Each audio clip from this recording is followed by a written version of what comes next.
Very good morning friends, नमस्कार, आदाब, सत श्री अकाल। कैसे हैं आप लोग? आशा करता हूं सब लोग ठीक होंगे। फ्रेंड्स, आज हम चर्चा करेंगे दो अलग अलग एयरलाइंस में निकली अलग अलग वैकेंसीज के बारे में।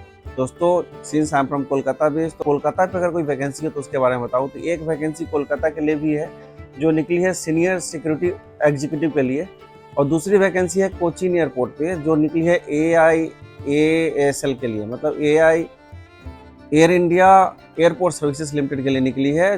जो कोचीन एयरपोर्ट पे तीन अलग अलग वैकेंसीज के बारे में हम बाद में विस्तार से बात करेंगे।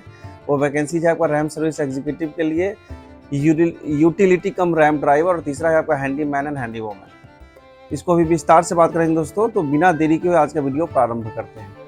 दोस्तों, सबसे पहली वैकेंसी जो मैंने बताई आपको है इंडिगो एयरलाइंस के लिए, जो कि इंडिगो एयरलाइंस में सीनियर सिक्योरिटी एग्जीक्यूटिव के लिए निकली है। सबसे पहले बता दूं, जो भी इनका एग्जीक्यूटिव या सीनियर एग्जीक्यूटिव का पोस्ट होता है, whether this position is from commercial और सिक्योरिटी और रैम्प और एनीवेयर एल्स लाइक और कार्गो आल्सो, एग्जीक्यूटिव कहने का मतलब हुआ कि एक्सपीरियंस वाले ही चलेंगे इसमें, क्योंकि जो उनका बिगिनिंग वाला जो पोस्ट होता है वो ऑफिसर से शुरू होता है। Officers cargo operations, officers customer services, officer security या फिर ऑफिसर रैम्प। ठीक है, तो ये जो एग्जीक्यूटिव होता है उसके बाद वाला का नेक्स्ट स्टेप होता है। और ये सिंस ये पोस्ट सीनियर सिक्योरिटी एग्जीक्यूटिव का है, मतलब ये सिक्योरिटी में जिनका ऑलरेडी 2 साल या उससे ज़्यादा कंप्लीट हो चुका है उनके लिए ये पोजीशन है दोस्तों। अब चूंकि ये सीनियर सिक्योरिटी एग्जीक्यूटिव के लिए मतलब अब मांग रहे हैं पोजीशंस के लिए लोगों को, दैट मीन्स आपको you have to work as an incharge of any shift, जो शिफ्ट इंचार्ज बोलते हैं। क्योंकि आप सीनियर सिक्योरिटी एग्जीक्यूटिव हो तो आपके अंदर में एग्जीक्यूटिव्स होगा या फिर आपके अंदर में बहुत सारे ऑफिसर्स होंगे, उन सबको आपको टैकल आउट करना है, उनको लेके एक शिफ्ट चलाना है। और आप दोस्तों बता दें कि इंडिगो के एक शिफ्ट में कम से कम 20-25 से कम फ्लाइट नहीं होती है कोलकाता पे, उससे ज़्यादा ही होता होगा। मैं आपका नॉर्मल एवरेज एक बताया आप दोस्तों। तो उस पूरे शिफ्ट में as a you have to work as a shift incharge there, आपका पोजीशन लेकिन सीनियर सिक्योरिटी एग्जीक्यूटिव का ही होगा। सीनियर सिक्योरिटी एग्जीक्यूटिव को एक्सपीरियंस वालों को मांगा है 2 या 2+ एक्सपीरियंस।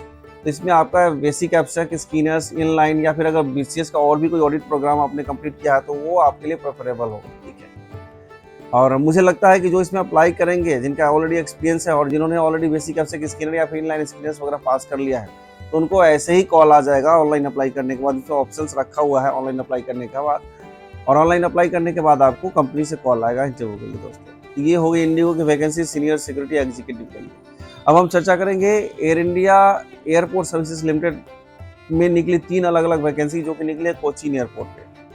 कोचीन एयरपोर्ट पे ये वैकेंसी निकली है रैम सर्विस एग्जीक्यूटिव के लिए, दूसरा है यूटिलिटी कम रैम ड्राइवर के लिए और हैंडीमैन के लिए। सबसे पहले हम चर्चा करेंगे रैम सर्विस एग्जीक्यूटिव का। दोस्तों, ये वैकेंसी जो निकली है इसमें 3 पोजीशंस खाली है कोचीन एयरपोर्ट के लिए, और जिनका इंटरव्यू डेट है 5/10/2024 को। आपको बता दें दोस्तों, इसमें एज क्राइटेरिया क्या है, एज लिमिटेशन उन्होंने अप टू 28 ईयर्स दिया है। मतलब अगर OBC के अगर कैंडिडेट्स है तो आपको 3 साल का रिलैक्सेशन मिलेगा, और अगर आप SC/ST है तो आपको 5 साल का रिलैक्सेशन मिलेगा। वही बात करें यूटिलिटी कम रैम ड्राइवर है, इसमें टोटल वैकेंसी निकली है 4, और इसका भी इंटरव्यू डेट 5/10/2024 को ही है, 9 बजे से 12 बजे के बीच में। और इनका भी एज क्राइटेरिया सेम है, अप टू 28 ईयर्स। OBC के लिए 3 साल का रिलैक्सेशन है और SC/ST के लिए 5 ईयर्स का एक्सपीरियंस है।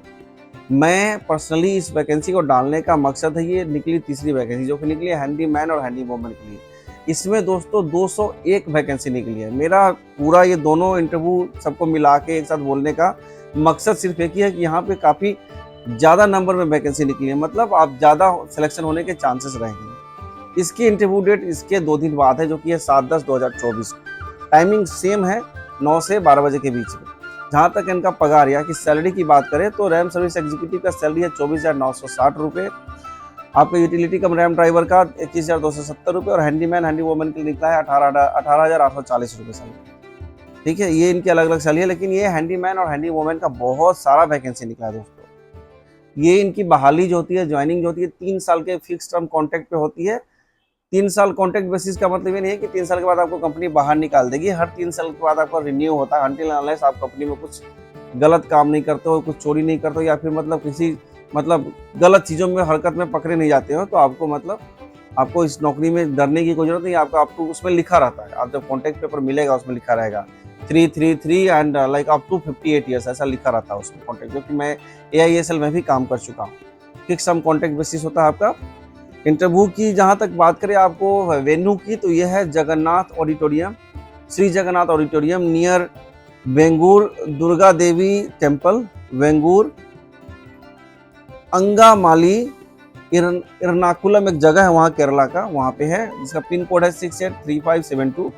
मेन रोड जो है आपका, मतलब मेन कंट्रोल रोड, इसको एमसी रोड वहाँ बोलते हैं, 1.5 किलोमीटर है आपका अंगामाली से, मतलब कालंदी के पास में, ठीक है।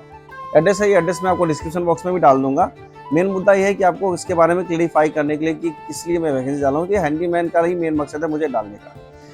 अब बता दें कि तीनों का टेस्ट में क्या क्या होता है। इंटरव्यू तो हो, मतलब ये तो वैकेंसी होगी, लेकिन उनके इंटरव्यू मतलब डेट में क्या क्या पूछा जाएगा आपसे मैं बता दूं दोस्तों।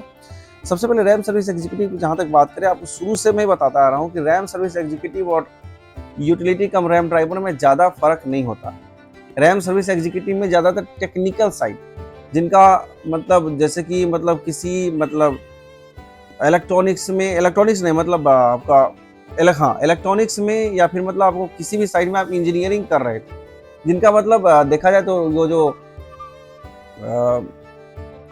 जहाँ तक बात करें जो लोग आईटीआई या फिर इलेक्ट्रॉनिक्स या फिर कोई इंजीनियरिंग मैकेनिकल इंजीनियरिंग और एक करने वाले कैंडिडेट्स को इसमें प्रेफरेंस दिया था। वो मतलब या कहीं पे एज ए टेक्नीशियन भी कहीं काम वाम किए हैं तो उनको भी प्रेफरेंस देता है। ये एक तरीके से पूरा टेक्निकल साइड है।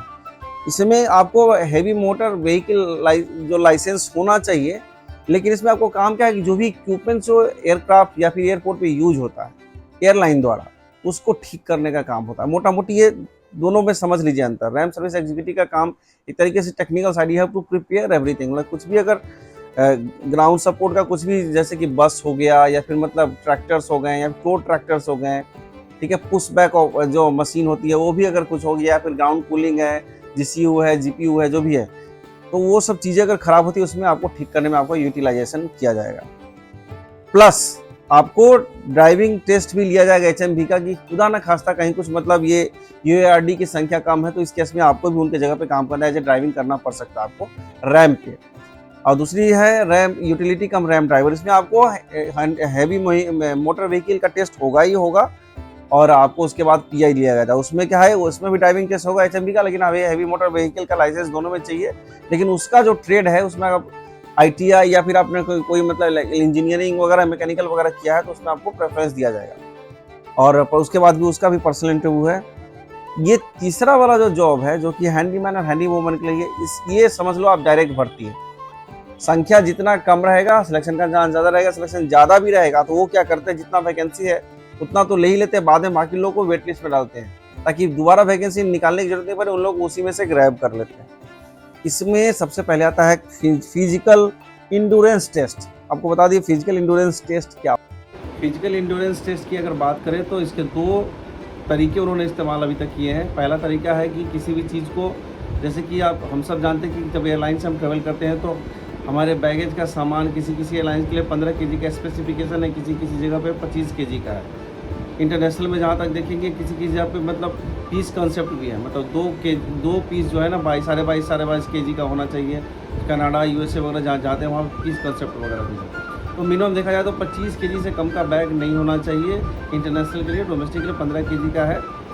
तो आपको क्या करना है, मतलब हैंडीमैन और हैंडी वूमन का लिए जो टेस्ट होता है फिजिकल इंड्योरेंस टेस्ट में, ये जो तरीका है इस तरीके में आपको 25 केजी तक का सामान उठवा के देखेंगे कि आप उठा पाते हो कि नहीं।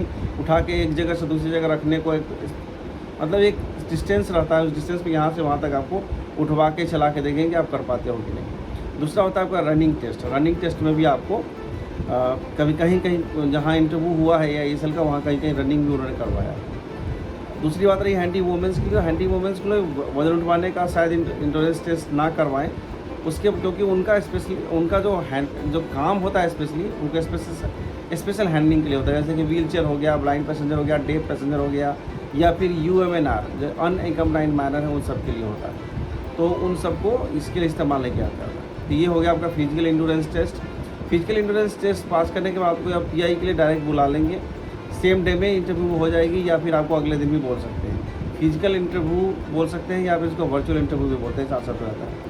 उसके बाद डॉक्यूमेंटेशन होता है, मेडिकल होता है, और उसके बाद आपकी ज्वाइनिंग हो जाती है। देखा जाए तो हैंडीमैन और हैंडी वुमेन का बहुत ही अच्छा गोल्डन अपॉर्चुनिटी है, क्योंकि उसका वैकेंसी बहुत ज़्यादा है, तो आपका सिलेक्शन होने का चांस ज़्यादा है। और केरला जैसे जगह में, चूँकि साउथ में पड़ता है, तो यहाँ पे संख्या ज़्यादा पहुँचने के, जैसे दिल्ली हो मुंबई हो तो यहाँ सब तबके के लोग, सब अलग अलग स्टेट के लोग वहाँ पहुँच जाते हैं, क्योंकि इस जगह पे हर जगह के स्टेट के लोग आते जाते रहते हैं। लेकिन केरला ऐसा जगह जहाँ पे आपको वहाँ पे बहुत कम कैंडिडेट्स पहुँचेंगे, और यहाँ देखा गया अभी तक ज़्यादा कैंडिडेट्स पे अगर पहुँचते तो उनका नाम स्टैंड बाई में करके रख दिया जाता है, ताकि बाद में फ्यूचर में अगर कोई वैकेंसी आती है तो उसमें आपको पुट ऑन कर सकें। तो ये वैकेंसी थी आपकी इंडिगो और ISL के लिए। बिना देरी की हुई इसको अप्लाई कीजिए, क्योंकि ये हैंडीमैन हैंडी वूमेन का तो बहुत ही अच्छा गोल्डन अपॉर्चुनिटी है। और जो मेरे सिक्योरिटी के भाई बंधु जिनका प्रीवियस एक्सपीरियंस है, वो सीनियर सिक्योरिटी एग्जीक्यूटिव के लिए इंडिगो में आसानी से अप्लाई कर सकते हो, कि इसकी सैलरी बहुत अच्छी है, 35 से 40 हज़ार स्टार्टिंग सैलरी है। और इंडिगो में फैसिलिटीज़ वगैरह के लिए सोचना नहीं पड़ता, लेकिन वही है कि काम का प्रेशर है। तो दोस्तों सब कुछ देखेंगे तो काम चलेगा नहीं। अगर आपको जॉब चाहिए, इंडिगो की सारी फैसिलिटीज़ लेनी है, सैलरी भी अच्छी है, बट आपको यहाँ थोड़ा वर्क प्रेशर रहेगा, 10 घंटे का शिफ्ट होता है। तो बिना देरी के इसको अप्लाई कीजिए और इस जॉब अपॉर्चुनिटी का लाभ उठाएं। मिलते हैं एक अगले वीडियो में एक नई जॉब अपॉर्चुनिटी के साथ में। तब तक के लिए आप सबका बहुत बहुत धन्यवाद। नमस्कार, आदाब, सत श्री अकाल, जय हिंद।